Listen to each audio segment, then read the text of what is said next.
Le ministre français des armées annonce la création d'une force armée européenne. Ça veut dire quoi? Ça veut dire qu'il ne s'agit pas d'une force armée européenne pour l'Europe, sinon ce n'est pas à lui de faire cette annonce, mais plutôt au président français après s'être concerté avec ses homologues européens. Seul un président peut décider de la création d'une armée européenne après concertation avec ses homologues présidents. Donc, ici, la subtilité de la communication, la subtilité linguistique vous amène à comprendre quoi? Qu'il ne s'agit pas d'une force armée européenne pour l'Europe, non, mais d'une force armée européenne pour l'Afrique. Est-ce que vous avez fait la distinction? Bon, ça c'est Dieu qui met ici. Hein. Ne croyez pas que Keïta, il est, bon, il n'y a pas école pour ça. Hein? Et je suis pas allé à l'école pour ça. Ça c'est Dieu qui met ici. Donc, ici, la création de cette force armée dont il est question, ce n'est pas une force armée pour l'Europe, mais une force armée pour l'Afrique. Pourquoi? On va comprendre ça tout de suite. Pourquoi une force armée pour l'Afrique?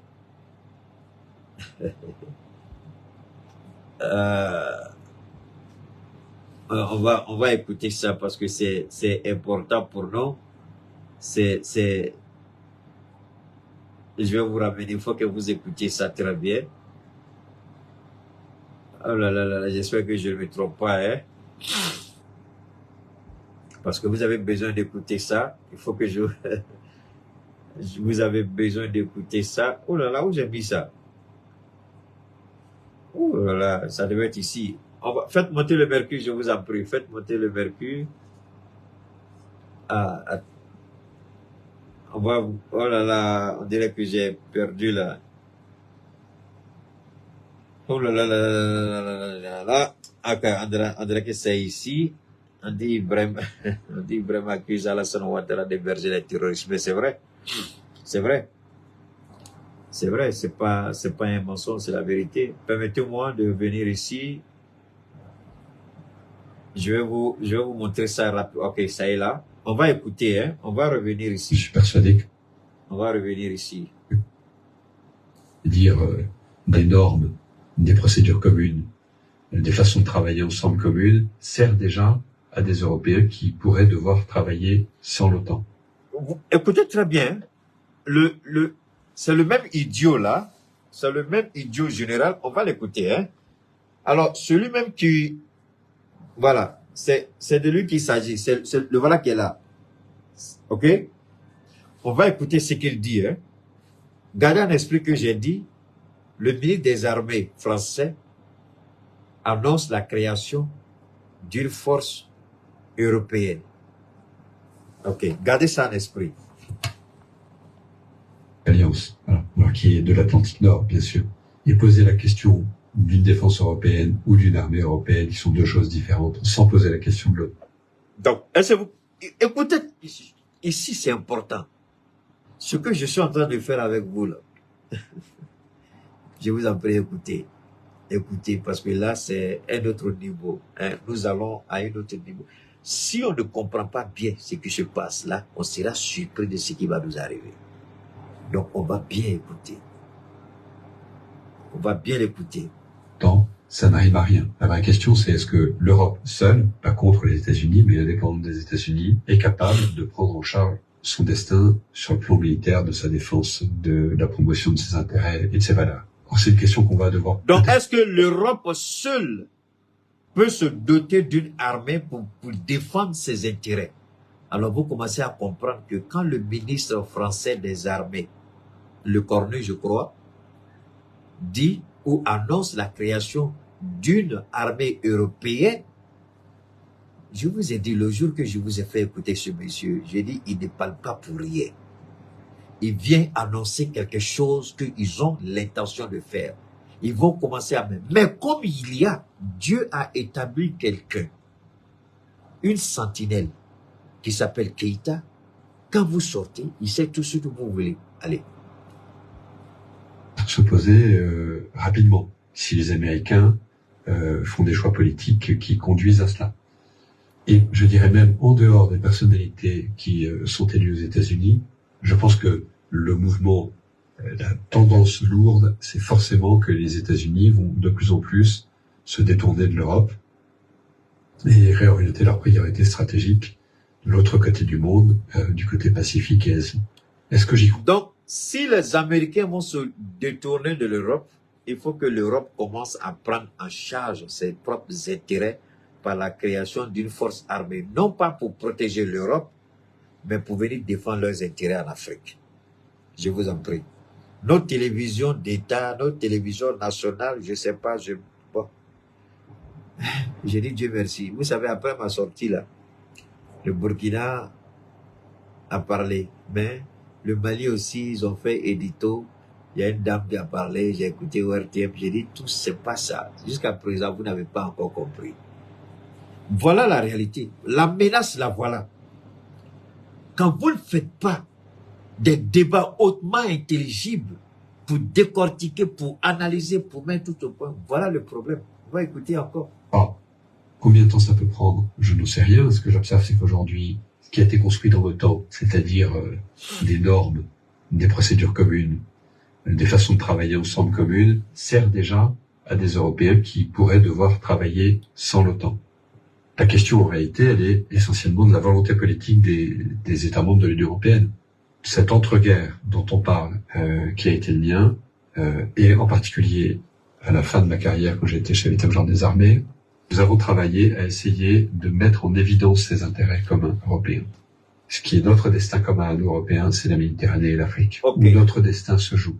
Et donc, vous commencez à comprendre pourquoi la création d'une force armée européenne en Afrique. Ce n'est pas Keïta qui le dit, c'est le général qui l'a dit, et c'est le ministre en fonction des armées qui l'a dit. On va continuer à écouter. Nous avons en permanence essayé, nous Français, d'entraîner les Européens dans cette prise de conscience de la nécessité d'agir collectivement en Afrique et en Méditerranée. Et je suis absolument désolé de voir l'échec de nos engagements au Sahel. Et je pense que de toute façon, nous aurons à nous reposer la question. Parce que nous ne pouvons pas imaginer avoir à nos portes un continent entier qui est en train de s'enfoncer dans... On ne peut pas imaginer à nos portes un continent entier. Vous voyez? Et quand je vois qu'il n'y a eu aucun débat intellectuel, intelligible, rationnel, pragmatique, organisé par nos télévisions d'État, je suis sidéré, je me pose la question, qu'est-ce que les ministres de la communication dans nos États font encore en fonction? Je pose la question, est-ce que nous avons des ministres de la communication dans le Sahel? Parce que moi, Cheikh Oumar Keïta, je n'en vois pas. On n'a pas de ministre en communication dans nos trois États, je n'en vois pas. On a des télévisions d'État, je le sais, mais qui servent à quoi? Je n'en vois pas. Ça, c'est blessant, c'est choquant, c'est frustrant de voir que de tels propos, on n'est pas en mesure d'apporter la réponse. On fait un petit édito de 3 minutes. Je crois la dame, la mère, a parlé de 3 minutes. Est-ce que c'est de ça? Est-ce que ORTM même comprend la gravité de la situation? Est-ce que le directeur... Moi, je me pose la question, le directeur de l'ORTM, il fait quoi là-bas? Depuis toujours, je demande le départ de ce monsieur, mais je ne sais pas. Vraiment, il est fort, il est encore à son poste. Je sais qu'il est fort, le gars là. Parce qu'il y a longtemps, moi là, Cheikh Oumar Keïta, il y a longtemps, il a perdu son poste. Il y a longtemps, il ne méritait plus d'être directeur de l'ORTM. Il y a longtemps, on aurait dû accompagner ce gars-là à la porte. Ça veut dire quoi tout ça? C'est pas l'ORTM seulement, je parle des 3 télévisions. Bon, s'ils sont encore là, c'est que nos présidents peut-être voient en eux encore des qualités que peut-être eux ils voient des choses que nous on ne voit pas, puisque c'est eux qui prennent des décrets. On est là, on regarde. Dans la destruction des appareils de gouvernement et des États, s'enfonce dans une forme de chaos, de guerre civile dans beaucoup de pays et de plus en plus de pays, dans des difficultés qui sont liées aux évolutions climatiques, qui sont encore plus dramatiques sur des populations vulnérables comme les populations africaines. En plus, un continent qui va connaître une explosion démographique comme aucun continent n'en a jamais connu. Et donc imaginez que ça se passe là, dans les 10-20 ans qui viennent, et que ça n'aura pas de conséquences sur l'Europe, parce que nous vivons dans une sorte de bulle protégée par je ne sais quoi d'ailleurs.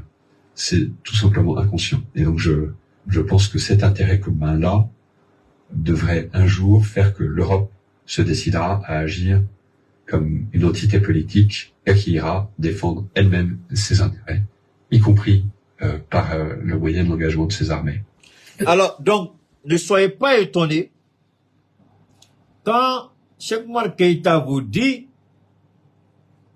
quand nous vous disons que voilà ce que la France a dit, la France, je crois qu'on a bien vu, là, le ministre français des armées annonce la création d'une armée européenne pour défendre ses intérêts en Afrique. Les Américains sont en train d'installer leur base de drones et en Côte d'Ivoire et en Mauritanie, je vous ai fait écouter. Ils sont en ballottage au Tchad, ils sont en ballottage au Sénégal. Donc il faut une armée européenne pour être présente en Afrique pour défendre leurs intérêts, pour assurer la continuité de leur mode de vie. Puisque nous sommes les seuls, vous l'avez entendu, on a partagé ensemble cet élément important et je voudrais encore revenir et puis partager avec vous. Parce que si nous perdons de vue ces éléments-là, si nous perdons de vue cette réalité-là, c'est compliqué.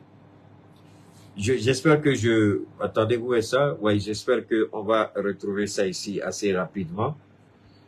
C'est de ça qu'il s'agit. Alors, voyez-vous, nous sommes extrêmement patients, mais des patients actifs. On peut retarder le progrès, on ne peut pas supprimer le progrès. Nous avons la certitude que dans 20 ans, 30 ans, 40 ans, au plus, 15, 40 ans dans la vie des peuples, quand le monde compte des milliards d'années d'existence, nous aurons des hommes capables de transformer nos matières premières. Quand nous aurons à discuter en ce temps-là, quand ils auront à discuter en ce temps-là du coût de l'acier, non pas de minerai de fer, et alors, quand nous aurons à discuter, pour éviter que nous ayons à discuter, il faut créer le chaos. Pour éviter que nous ayons à discuter, il faut nous empêcher de prospérer. Pour éviter que nous ayons à discuter d'égal à égal, il faut maintenir le système de domination et de dictat, le paternalisme. Oufou, il a prédit. Oufou, il a dit. Le général dit, dans 10, 20 ans. Oufou, il dit, dans 20, 30 ans. La réalité est là. Nous sommes dans cette position aujourd'hui. Et c'est étonnant que nos télévisions d'État soient incapables d'avoir une intelligence assez éveillée pour comprendre ce qui se joue, parce qu'il y a quelque chose de dangereux qui se prépare contre nous. Je ne dis pas que ce qu'ils préparent, ils auront forcément gain de cause. Je ne dis pas que ce qu'ils préparent, ils vont forcément gagner. Je ne dis pas que ce qu'ils préparent aura forcément les résultats escomptés de leur part. Mais je dis qu'il y a quelque chose qui se prépare. Il faut qu'on se prépare. Alors, voilà des défis auxquels nos États devront faire face. Et vous voyez des petits plaisantins appelés avocats qui se lèvent pour dire vacances de pouvoir. Est-ce qu'ils ont une idée de ce qu'ils parlent? Est-ce qu'ils ont une idée de ce qui se prépare? Voilà des situations auxquelles nos États doivent se préparer. Et des plaisantins, des valets locaux veulent faire croire qu'il y a une vacance de pouvoir. Est-ce qu'ils ont une idée de ce qui se joue? Est-ce qu'ils savent de quoi ils parlent? J'ai l'habitude de dire, là où je suis assis, c'est Dieu seul qui sait. Je suis couché, mais ce que je vois monter sur l'immeuble le plus haut, vous ne le verrez pas. Parce que ce n'est pas avec les yeux globuleux que Keïta regarde, mais c'est avec les yeux de l'esprit et de l'intelligence que Keïta regarde. C'est totalement différent. Ce regard-là va au-delà des frontières, va au-delà des murs, va au-delà de la forêt. Ce n'est pas un regard visuel, c'est un regard spirituel. Ce que Oufoué a dit, Ce que ce général a dit, ce que le ministre français a dit, tout est lié. Alors, est-ce que dans nos télévisions, il n'y a pas de journalistes suffisamment intelligents, avec une moyenne d'intelligence quand même assez avertie, pour comprendre ce qui se joue? Et quand nos présidents gardent ces directeurs de télévision d'État, je me pose la question, qu'est-ce qui n'a pas marché? Qu'est-ce qu'on ne comprend pas encore? Nous sommes en guerre. Et des gens occupent des positions qui ne méritent pas. Aussi bien les ministres de communication que les directeurs de cette télévision-là. Monsieur le Président, moi je vous demande pardon.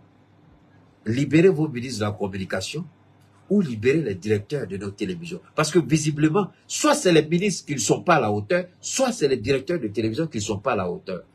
Vous le dites, nous sommes en guerre, mais cette guerre, il y a la guerre de la communication. Et moi, je suis étonné souvent quand le Premier ministre dit, nous sommes en guerre de communication, le ministre des Affaires étrangères, Abdoulaye Maïga, nous sommes en guerre de communication. Mais ils ne font rien pour rectifier. Ils le disent, mais ils voient le mal. Nous sommes en guerre de la communication et leur thème de fou rien. Pourquoi le Premier ministre ne demande pas de compte au ministre de la communication? Ce n'est pas Keïta.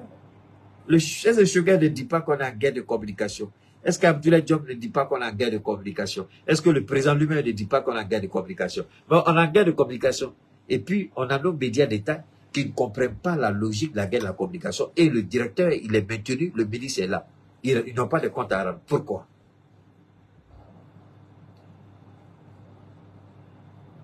La France se prépare avec l'Europe à envahir nos États, à nous déclarer la guerre. Le général l'a dit, le ministre français vient de confirmer l'intention de l'Europe. Est-ce que nous devons rester bras croisés? Est-ce que nous devons rester les yeux fermés? Est-ce que nous devons continuer à dormir sur le laurier et faire si comme il n'y a rien? Dieu merci, on a été informés, on a été prévenus.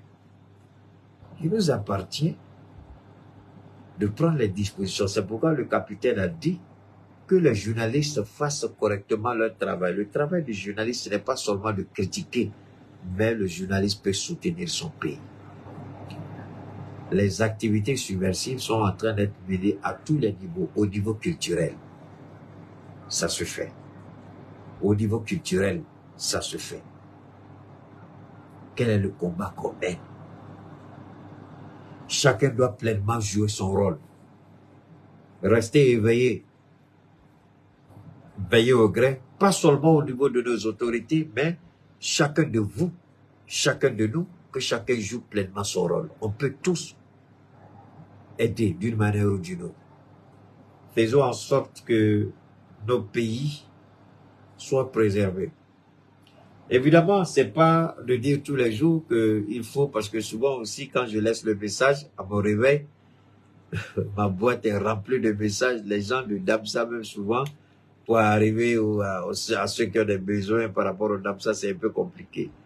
C'est vrai que je laisse le numéro, mais c'est pour que vraiment vous puissiez, si nécessaire, si besoin il y a, me donner des informations crédibles. Pas tout ce que vous ramassez sur les réseaux. Je n'écoute pas beaucoup. Je le vois parce que moi, je veux quelque chose qui puisse m'aider, mais pas quelque chose que je sais déjà. Ou des trucs passés. Parce qu'il y a des gens que moi-même, là, je n'écoute jamais sur les réseaux. Souvent, il y a des gens qui m'amènent ça. Ah, il faut écouter, il faut écouter. Parce que je connais déjà son esprit. Je connais sa façon de voir. Donc, c'est des gens, s'il vous plaît, si vous voulez m'apporter quelque chose, ce n'est pas tout que vous allez ramasser. Apportez-moi ce qui peut m'instruire. Mais pas des gens que moi-même j'ai déjà classés. Parce que très souvent, vous m'envoyez des vidéos des gens que j'ai déjà classés. Mais par respect, je ne peux pas vous dire autre chose. Donc, on a besoin, je ne peux pas tout savoir, parce qu'il faut qu'aujourd'hui, chacun soit une sentinelle pour nos États.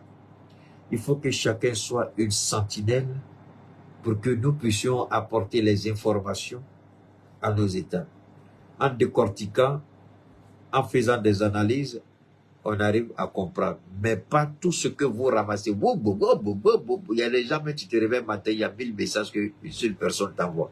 Et souvent, les gens t'envoient des liens, ils se demandent même pas est-ce que le lien est bien parti. Ils envoient des liens qu'on peut même pas ouvrir. Plein de liens comme ça qu'on peut même pas ouvrir. Donc finalement, ça sert à quoi d'envoyer un lien à quelqu'un que la personne ne peut pas ouvrir?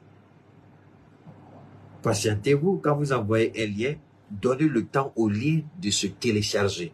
Et puis ensuite, vous partagez. Mais vous prenez, vous balancez. Très souvent, les gens qui font ça, vous voyez qu'on n'ouvre jamais vos liens. Parce qu'on ne peut pas les regarder. Hein?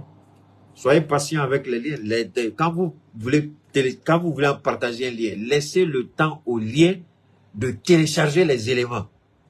Mais vous prenez, vous balancez. Vous croyez que moi, je vais me fatiguer pour aller chez quand je ne peux pas ouvrir, je supprime et puis j'avance. C'est la réalité. Je ne peux pas ouvrir, je ne perds pas mon temps, je supprime. Donc, soyez patient. Vous voulez m'envoyer un lien? Permettez au lien de se télécharger d'abord. Comment savoir que le lien est téléchargé? Quand l'image apparaît nette. Parce qu'il y a toujours une image qui s'affiche. Mais il y a des gens qui balancent, ils prennent. Mais c'est quoi tout ça? Vous voulez m'aider, je suis d'accord, mais faisons de la meilleure manière. Hein? Je n'ai pas fait votre travail à votre place. Vous voulez m'aider, mais aidez-moi correctement. Hein? Donc, la France est en train de motiver l'Europe à mettre en place une armée pour nous attaquer. Et ça, quand on dit pour nous attaquer, c'est là. Et il y a des valets locaux qui sont là, à l'intérieur de nos États, comme dans certains pays frontaliers. La Côte d'Ivoire est un exemple de valets locaux avec Alassane Ouattara et son régime. Le Bénin est un cas d'exemple. Vous savez, j'ai été surpris par le comportement de Faure Gnassingbé. Il y a eu une rencontre tout récemment à Abuja.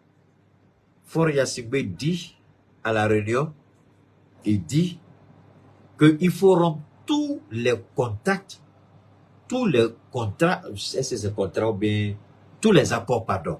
Faure Gnassingbé dit il faut rompre tous les accords coloniaux ou post-coloniaux qui ont été signés avec la France.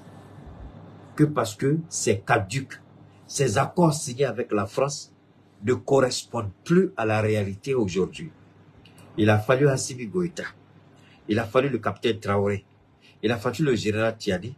Quand Keïta vous dit que l'avenir du monde est en train de se dessiner dans le Sahel, voilà un autre élément encore de réponse. Tous les jours que Dieu fait, je vous donne de nouveaux éléments. Faure Gnassingbé, je le répète, cette semaine, je crois que c'est la semaine dernière ou cette semaine, je n'ai pas bien regardé, mais en tout cas c'est récent ça. Il dit à Abuja qu'il faut que les pays africains dénoncent tous les accords coloniaux et post-coloniaux. Que c'est des accords qui sont caducs, qui ne sont plus valables aujourd'hui et que les données actuelles ne correspondent plus à ces accords-là.